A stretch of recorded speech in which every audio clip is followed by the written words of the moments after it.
Hey guys, Bobby from Ultimate Tax Advisor here, and we wanted to welcome you to the first edition of Ultimate Knowledge.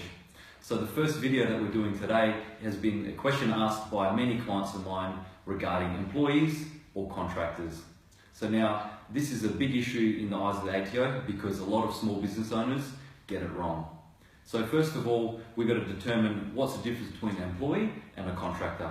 So first of all, an employee, they usually can't delegate their work to other people, whereas contractors can. Employees are paid for their time, per an item, or via commission. Contractors are paid via a result performed by a quote that they've provided. Employees are generally provided tools and equipment, and if they're not, they're paid an allowance. Contractors usually always provide all their tools and equipment. Employees have no commercial risks in a business operation, whereas contractors take all risks and repairing of any work that they do. Employees are directed how to do their work. Contractors have the freedom, guided by the terms and conditions in the contract, of how to do their work.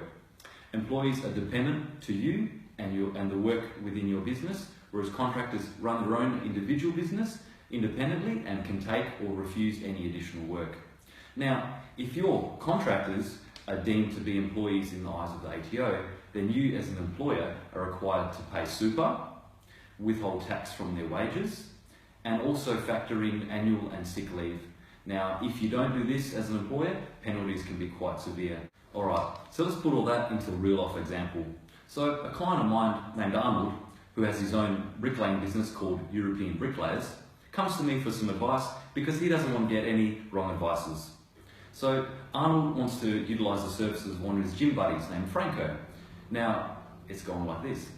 Bobby, I want to get my friend from the gym, Franco, to come work for me, and I'm going to pay him per brick, and I only want him to do the work, and at the end of the week, Franco will invoice me for all the bricks he's laid for that week, and if he's good, I'll get him to come back next week and week after that. What do you think?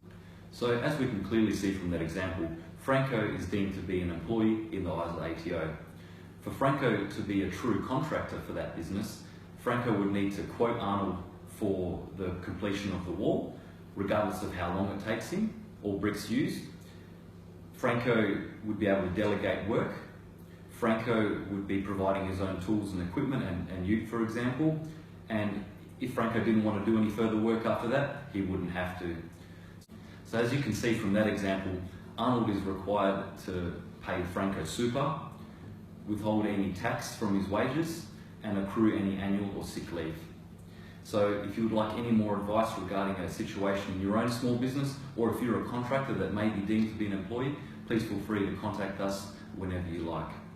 But we've got one last thing from Arnold. Franco, finish that wall, we must get to the chopper! Thanks guys.